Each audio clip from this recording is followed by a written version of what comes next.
নমস্কার, আমি গৌতম রাজক, মালদা কলেজের বাংলা বিভাগের একজন ছাত্র। আমরা শিক্ষক ছাত্র ছাত্রীরা মিলে পরিবেশ সুরক্ষার জন্য একটি নতুন উদ্যোগ গ্রহণ করেছি। সেটি হলো প্লাস্টিক বন্দির লড়াই। আমরা দেখে থাকি প্লাস্টিক আমাদের চারপাশের পরিবেশকে প্রচুর পরিমাণে দূষিত করছে।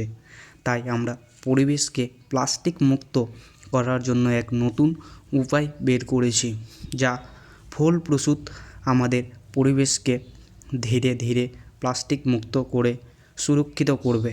এবং এই উপায়টি হলো প্লাস্টিক আমাদের বাড়িতে নিয়মিত আসতে থাকে বিভিন্ন মাধ্যমে, যেমন প্লাস্টিকের বিভিন্ন প্যাকেট, কুরকুরের প্যাকেট, চানাচুরের প্যাকেট, দুধের প্যাকেট, বিস্কুটের প্যাকেট ইত্যাদি প্লাস্টিক জাতীয় দ্রব্য আমাদের বাড়িতে আসে, যা আমরা বাইরে ফেলে দিই, যার ফলে বিভিন্নভাবে পরিবেশ দূষিত হচ্ছে, যা আমরা সকলকে জানি।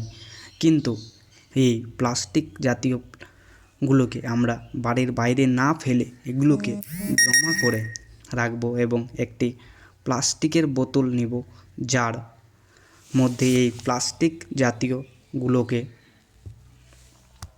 দূষিত হচ্ছে, যা আমরা সকলেই জানি। কিন্তু এই প্লাস্টিক জাতীয়গুলোকে আমরা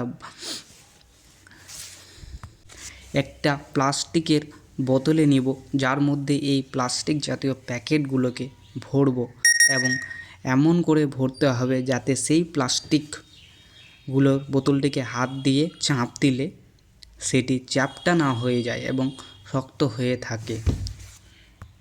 এবং এই মাধ্যমটি বা পদ্ধতিটির নাম আমরা দিয়েছি ইকো ব্রিক্স, অর্থাৎ প্লাস্টিকের তৈরি ইট।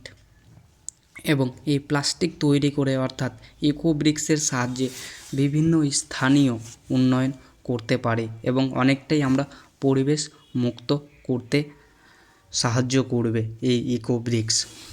তাই আপনারা এইভাবে ইকো ব্রিক্স তৈরি করুন এবং পরিবেশকে প্লাস্টিক মুক্ত করুন এবং সমাজের অনেক উন্নয়ন করুন। এবং এই তৈরি করা ইকো ব্রিক্স আমাদের কাছে জমা করুন। আমরা কথা দিচ্ছি